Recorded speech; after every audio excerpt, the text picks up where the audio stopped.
আজার ভাইয়ের মুক্তি চাই, মুক্তি মুক্তি মুক্তি চাই, আজার ভাইয়ের মুক্তি চাই। এই 24-এর বিপ্লব হয়েছে মজলুমের পক্ষে, এই 24-এর বিপ্লব হয়েছে জালিমের বিরুদ্ধে, এই 24-এর বিপ্লব হয়েছে নিরপরাধ লোকদের পক্ষে। তাইলে আমার ভাই এটিএম আজহারকে কেন মুক্তি দেওয়া হবে না? অবিলম্বে আমার ভাই আজহারকে মুক্তি দিতে হবে। আজকের এই বিক্ষোভ সমাবেশ থেকে এই অন্তর্বর্তী সরকারকে বলতে চাই, অনতিবিলম্বে জনাব আজহার ইসলামকে মুক্তি দিতে হবে।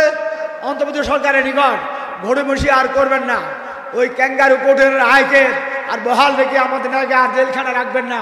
যেভাবে আরো বাকি রায়গুলো দিয়ে দিয়েছেন, বাকিদেরকে মুক্তি দিয়ে দিয়েছেন, সেই অবস্থায় আমাদের নেতৃত্বে আমাদের নেতাকেও দ্রুত মুক্তির ব্যবস্থা করুন। না হয় এদেশে যে অবস্থা সৃষ্টি হবে সেই অবস্থা আপনারা রুখতে পারবেন না, এটাকে আপনারা সমাধান দিতে পারবেন না, আপনারা সমস্যায় পড়ে যাবেন। তাই সমস্যা পড়ার আগেই আমরা আপনাদেরকে অনুরোধ করব, মেহরবান করে আমাদের নেতাকে আমাদের ফিরিয়ে দিয়ে দেশের পরিবেশ ঠিক রাখার চেষ্টা করুন। মুক্তি মুক্তি চাই, আজার ভাইয়ের মুক্তি চাই, আজার ভাইয়ের মুক্তি চাই।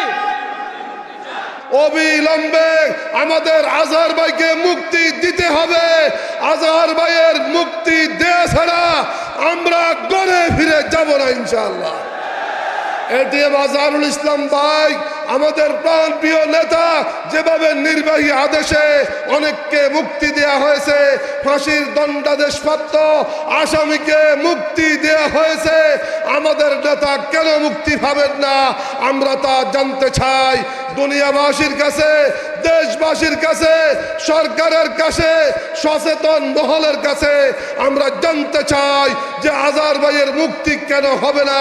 আজকে বাংলাদেশ জামাত ইসলামী, বাংলাদেশ ইসলামী ছাত্র শিবির, বাংলাদেশ শ্রমিক কল্যাণ ফেডারেশন সহ আমাদের নেতাকর্মী আজকে রাস্তায় নেমে এসেছে এটিএম আজহারুল ইসলাম ভাইয়ের মুক্তির দাবিতে। আমরা অবিলম্বে আমাদের এই ভাইকে মুক্ত করার জন্য আমাদের আন্দোলন জোরদার করব, রাজপথে থাকব। যদি মুক্তি দেয়া না হয় সারা দেশব্যাপী দুর্বার গণ আন্দোলন গড়ে তুলব ইনশাআল্লাহ। আমরা আমাদের আজহার ভাইকে মুক্ত করে ছাড়বো। আমাদের নিবন্ধন এখনো ফেরত দেয়া হয় নাই। জামাত ইসলামের নিবন্ধন অবিলম্বে ফেরত দিতে হবে। আমাদের দাড়িপাল্লা আমাদেরকে ফেরত দিতে হবে।